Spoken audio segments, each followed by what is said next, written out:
So what are some of the hardest parts? Like what's one of the tours that you have been on? What's been the hardest day just in the life? Probably the hardest part about touring is just being away from your family. Yeah. You know, I got two little ones. I got a 1-year-old and a 4-year-old. So, cute. and you know, and when we're gone, you know, it's a little bit tough on the wives and stuff. Yeah. They're trying to fend for to keep everyone sane while you're away. But you know, that's probably and a lot of the international places where there's like a language barrier. You know, we've been to like 45 countries over the last 20 years. Wow. You know, places like Africa and Russia and all these places where you're just completely lost. You're at the mercy of everything else going on around you. So, but yeah, those can be tricky. But other than that, it's not too bad. Have you noticed like a difference in like the worship experience in different countries? Is there a different dynamic that you've seen other places? Definitely. I mean, some of the places we've been over the years, I mean, even recently, we got to play in China, and we did 5 shows over there, and I didn't even know that would even be legal or possible, you know. And they were like, you know, they said to us, we played in like Beijing and Shanghai and a couple other small towns that had like 15 million people in them, but they said, you know, China. you can sing about whatever you want to sing about, you know, within reason, but you can't talk about the gospel or Jesus or anything like that.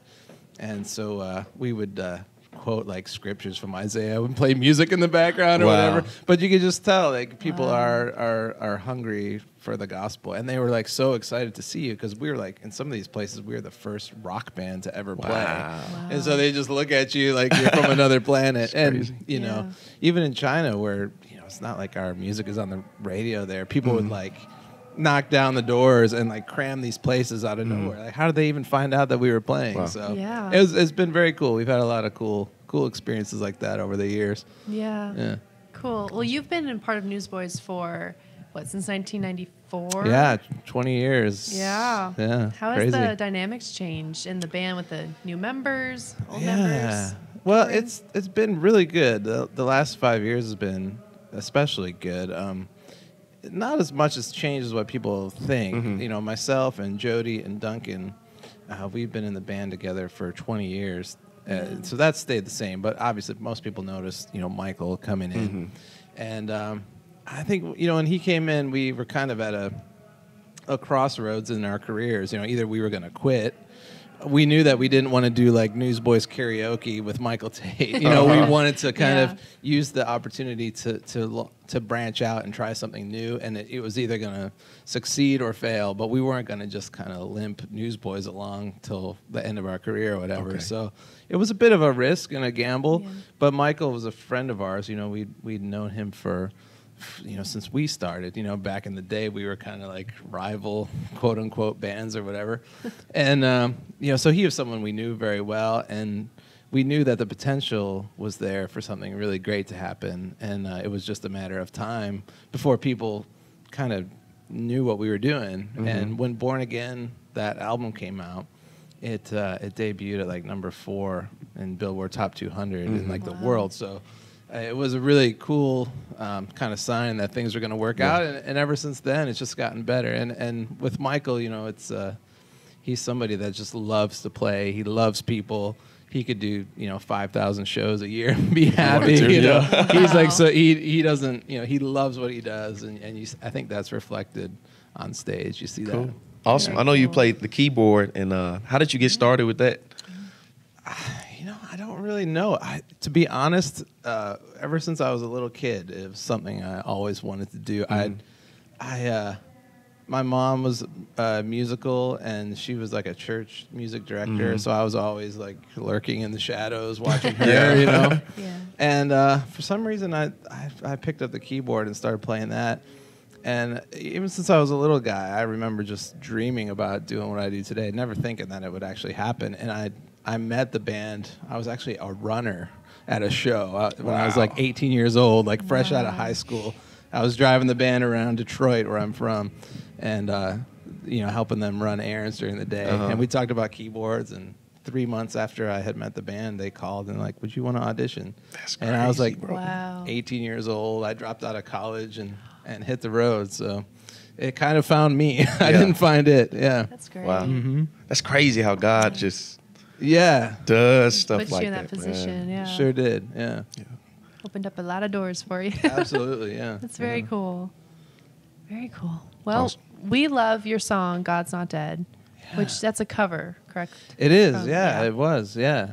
Yeah, you guys do a great job. Well, thank you. Yeah, I think we were like second or third artist to do it. I know like Crowder had done it before, and I think a couple other people had done it before. I didn't actually know that when the song kind of came our way, and I heard it on a demo. It was actually Daniel Bashta, the writer of the song. It was his demo of the song I heard, and it stood out. It was on this blank CD that our manager gave us because we were we wanted to do a worship project, never thinking that it would just be something that we would do until we did the next record. Yeah. And so I was listening to those demos, and it really caught my attention.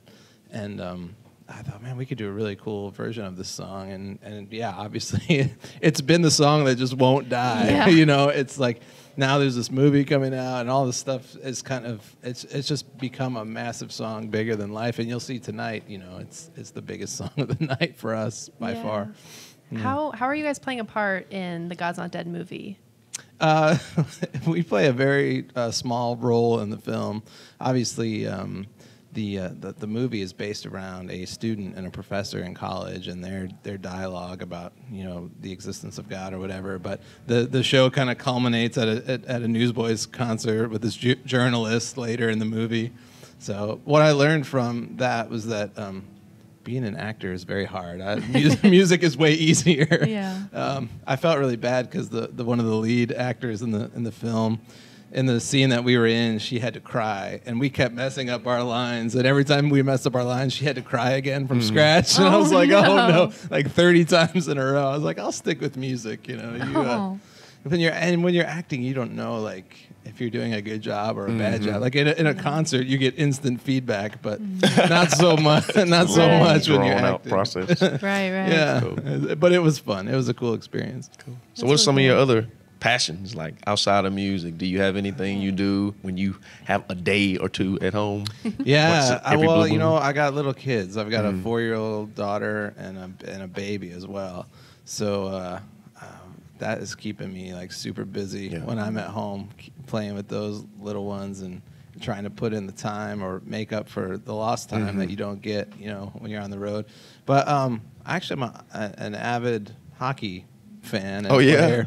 So I've been teaming up with the guys from TFK, and we'll go play hockey, or street hockey or something, or on the arena floors all day. Wow, so, that's crazy. Yeah, so we hang out with them, and but yeah, I mean, you know, doing this consumes a lot of your time. People ask me sometimes, so they're like, you know, so what do you have a day job too? And I'm like, no, this keeps us real busy. Yeah. Yeah, I bet. I can only imagine, bro. Yeah. Is there like one thing you can't live without on tour?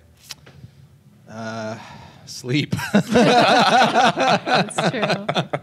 Actually, I can live without sleep because I'm doing it right now. Oh, perfect.